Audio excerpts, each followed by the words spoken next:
esta temporada de otoño ha estado repleta de animes espectaculares, los cuales han sido tendencia en las pocas semanas que llevamos de temporada. Desde segundas y terceras temporadas como Mob Psycho y Spy X Family, a animes más antiguos, como la sexta temporada de Boku no Hero y la temporada final de Bleach. Pero también se han estrenado primeras temporadas, como la de Chainsaw Man, la cual ha sido tan popular que ha llegado a tirar los servidores de Crunchyroll en la emisión de sus 3 primeros capítulos. Pero otro estreno que ha pasado más a desapercibido y que ha sido para mí la mayor sorpresa, no de la temporada, sino del año, y que si sigue así se convertirá en probablemente el mejor anime del año. Y no estoy hablando de otra serie que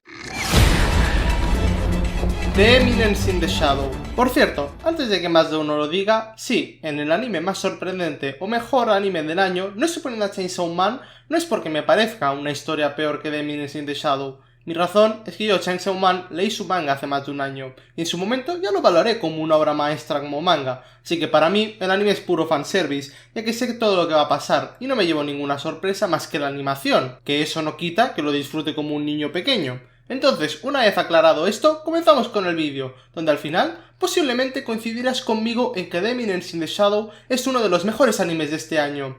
Y por cierto, este vídeo contendrá pocos spoilers de la serie, así que si todavía no te la has visto no te preocupes. Así que, puedes llamarme Blesse y comenzamos con el vídeo. Lo primero que me gustaría tratar es su capítulo 1, en el cual ya nos muestra dos cosas. La primera es que a pesar de ser del género Isekai, que suele ser un mal presagio, este sabe hacer bien las cosas, como comentaré más adelante. Y la segunda es que su protagonista dista mucho de ser el típico protagonista normal, ya no solo Isekai. Extendiéndome en el primer punto, ¿qué hace bien esta serie? Pues lo primero es sentar unas buenas bases en la historia. Mientras que la mayoría de Isekais se resumen en dedicar un minuto a la vida pasada del protagonista, la cual no tiene ninguna relevancia para la historia, The Eminence in the Shadow sabe separarse del esquema básico, dando un primer capítulo donde gran parte de él es dedicado a la vida del protagonista antes de ser reencarnado, y además todo esto que vemos es muy relevante para la serie en el futuro, no es simplemente relleno que una vez que esté en el otro mundo no tendrá ningún significado. Siguiendo con el segundo punto, normalmente en la mayoría de isekais el protagonista es un otaku virgen que no ha hecho nada en su vida importante, y que una vez está en el otro mundo pasa a ser súper poderoso y esa clase de cosas. Que hay casos como Mushoku Tensei donde esto se usa como una historia de superación para el protagonista, pero es algo demasiado usado. Mientras tanto, Cid, el protagonista de esta serie, tiene dos cosas muy especiales. La primera es que tanto en su primera vida como en su segunda vida no cambia su comportamiento. Me explico. Desde el primer momento, él tiene su objetivo y lucha por él, que es literalmente ser la eminencia en las sombras. No pasa de ser un personaje secundario de un videojuego a por la cara a ser el protagonista y cambiar completamente su actitud. La segunda cosa es que él mismo es una parodia de muchos comportamientos clichés de series. Él actúa muchas veces como lo haría un protagonista promedio, para dar cringe adrede, resultando en ser un personaje muy carismático y gracioso. Lo último que comentar en este punto es que la banda sonora de este primer capítulo no estará a la altura del Isekai de la espada o de Chainsaw Man, pero escuchar una pieza de piano de Beethoven le da mucha esencia al momento, y además capta muy bien la esencia de la novela ligera. También, para los que os comencéis a leer la novela o su manga en defecto, que hablaré más adelante en el vídeo de ellos, deciros que este primer capítulo es en su mayoría parte de la adaptación de su cuarta novela ligera de la serie, en la cual se explica la vida pasada del protagonista. La gran mayoría de isekais acaban siendo lo mismo cada temporada, haciendo en su mayoría, más que fallos de guión, clichés aburridos que dan lugar a historias monótonas y planas. El comienzo de The Eminence in the Shadow parece ser bastante cliché. Protagonista reencarna, y comienza ya desde pequeño a entrenar, pero a pesar de usar este cliché, visto en tantos otros animes como Mushoku Tensei, aquí te lo justifican, y de qué manera lo hacen. Lo dicho en el anterior punto, el protagonista quiere ser una eminencia en las sombras, pero, al darse cuenta en su primera vida que sin un poder externo como sería la magia, por mucho que entrene, un simple soldado podría matarlo, o simplemente morir con una bomba. Este busca como un loco ese poder, llegando a literalmente crucificarse como Jesús, aunque esto en el anime lo simplifican un poco. Al final, acaba perdiendo la cabeza y lanzándose sobre un camión que pasaba por el lugar, muriendo en el acto. Pero, al reencarnar, él había visto unas luces al final de su vida las cuales eran magia de verdad, y ahora son las que le permiten ver la magia desde muy pequeño. Una forma bastante peculiar, la verdad. Pero si hay algo en que esta obra haga increíblemente bien, es tener un ritmo excelente y propio. Me explico.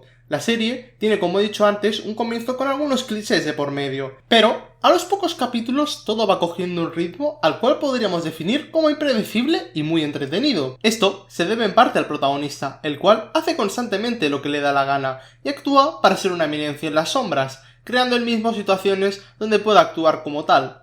Otro factor que hace que la historia avance sin quedarse estancada o repitiendo las mismas situaciones es que esta avanza con dos perspectivas. Por un lado, el del protagonista, el cual actúa como un mob más en su escuela, y por otro lado, el de su organización secreta, que actúa en las sombras. Esto, aparte de crear situaciones hilarantes, hace que la historia nunca se detenga durante mucho tiempo en una misma situación o arco, creando una sinergia entre lo que se ve públicamente y lo que pasa en las sombras.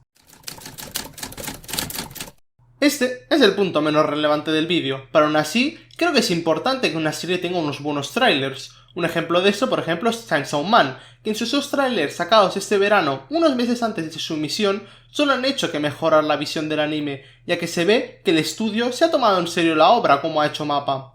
Pues con The Miners in the Shadow pasa algo similar. El estudio Nexus, al cual le haré un vídeo sobre su adaptación de esta serie próximamente, así que suscríbete para no perdértelo y apoyarme. Bueno, siguiendo con el estudio, este demostró que estaba metido en el proyecto, ya que los primeros trailers se dieron en marzo y en abril. Aparte de ser trailers del anime y no preanimados, algo muy importante, estos tenían escenas de capítulos bastante avanzados de la serie. Estos trailers presentaban en cada uno una dinámica de la serie. Me explico. Estos se enfocaban en presentar, por así decirlo, a personajes, aunque también hay otros que son más un mixto de escenas. Lo interesante aquí es que el estudio sabe jugar con el factor de la confusión, ya que mucho del material de los trailers no aparece hasta más adelante en la obra, y como he dicho antes, esta obra va avanzando constantemente, haciendo que la situación, por ejemplo, del capítulo 3 sea muy diferente a la que había en el capítulo 4.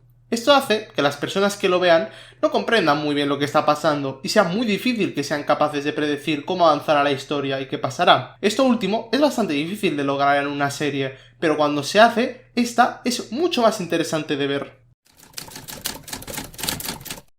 Como he comentado antes, esta obra se basa en la sátira hacia otras series, imitando de forma exagerada aspectos o situaciones de estas, pero mientras la serie va avanzando, una historia real se va formando, y esta, cuanto más avanzan los capítulos, más compleja es.